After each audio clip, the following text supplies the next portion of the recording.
Use the Force. Hey everybody! Well, this wasn't supposed to be the video you're seeing right now.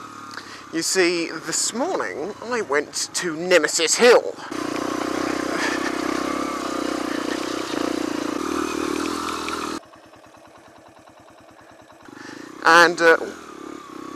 And I conquered Nemesis Hill. Unfortunately, the entire thing got fucked because my drift was set to mic sensitivity 2, and it just ruined the audio completely to the point there's nothing I can do with it. This shit happens though, so whatever.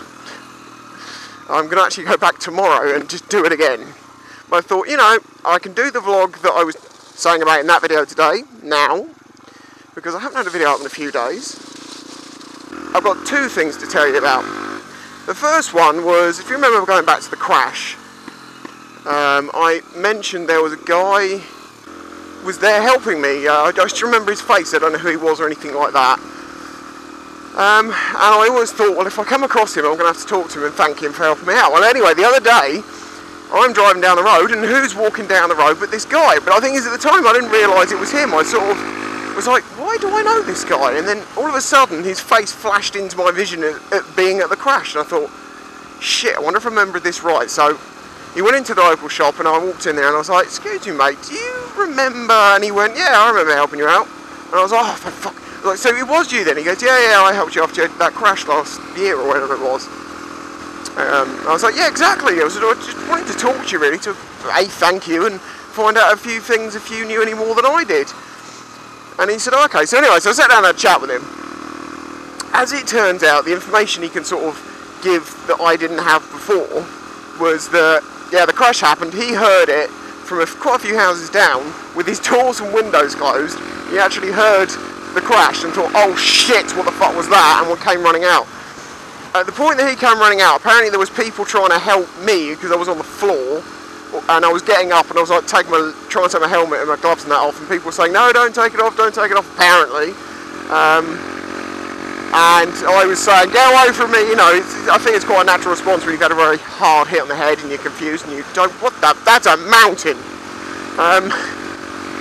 You know, and you get very sort of, get away from me, I just need a bit of space. So apparently I was a bit like that to start with. I don't remember any of this, of course. Then he took me to the side of the road and he was just talking to me and explained to me apparently a few times what happened, because I kept sort of coming in out of sort of awareness and it was like, what happened? And he told me and I'm like, okay. And then like, I'd phase out and then come back again going, what happened? And he'd tell me again. But it was because he just kept telling me whenever I questioned it. I suppose I kept calm because I knew what was going on, and it was like, okay, fine. And then he tells me this one other bit, which is amazing. Because it's so amazing, because this is 9 months, no, it was last November, so what's that, 9 months, 10 months? I don't remember how long ago it was now. But I can't believe I'm finding this out now, that the old man apparently kept trying to leave. And they said to him, no, you can't go anywhere. And he said, oh, it wasn't my fault, I couldn't see him, and I just pulled out, and then he hit me. So he admitted that he didn't see me, and he pulled out, and then I hit him, but he didn't think that was any reason for him to have to stop and stay. Apparently he kept trying to go and look at his car to see the damage to it, and moaning about that.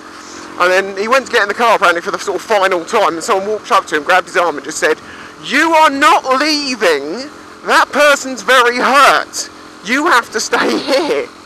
So I didn't know any of this is all new information to me, so it's interesting. Thanks to the old man for being more concerned about his frigging car. Other than that, there was nothing else he could really add to what I already knew had happened. But at least now I have a slightly fuller picture of the whole situation, for the bits that I just don't know because I was sort of not there mentally at the time.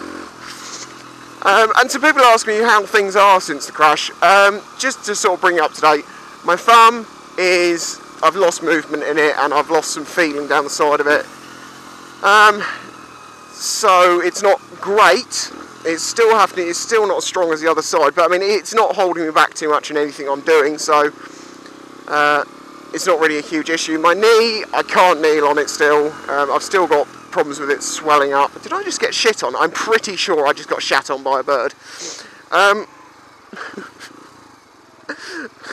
of push you off.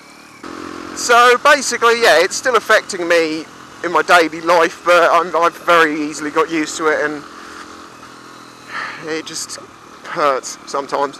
But you know, whatever, so I could have very easily been dead out of that one, so let's just be happy with what we got. Oh, a couple of other things. Jesse's going to get a few changes soon. I'm going to get some nice orange handguards. Like they used to have good, well, I used to have shit handguards, and now I'm going to buy some nice ones for it. Get some grips, and I'm also going to take this out here. As a lot of you may have noticed on the Sinnis, this is the front headlight design. I kind of get this upside down moustache thing. I don't get the sideways eyebrow in the middle. I've never really got that, so I'm going to trim the decal down, get rid of that, so put the handguards, it'll look lovely. But the other thing is, you remember my boots have a big hole in them, and I was, slipping water and go, well, not anymore. New boots. Icon boots. Can you see them? Oh, yes, they're beautiful. Oh, there's a picture as well. Yes, do it for me, baby. Lovely boots. Really like them. They're a bit similar to my last boots. My last boots, in fact, were actually New Rocks, which aren't even proper motorcycle boots, but when you've got size 13 feet, you have to compromise sometimes to get what you need. But thankfully Icon actually make boots in a US 14, which is the UK 13.5, and happens to be a fucking perfect fit. Now I will do a review for them at some point, once I've used them for a few weeks and they've worn in, because you know what, new leather stuff, when you buy new leather gear, for the first couple of weeks, it should feel like it is going to be horrible and you're never going to be able to use it in your life. Like these gloves. When I first got these Alpine Stars, by the way, people asked recently, these are Alpine Star SP1s from about 3 years ago or something. They're falling apart a little bit because of the crash, but they've done well, and they're still my most comfortable gloves I've ever had. When I first had them, I could hardly ride with them, it was horrible. But as they've worn in, they've become perfect, and that's the thing I like about leather. Buy it slightly too tight, wear it in, and it becomes perfect.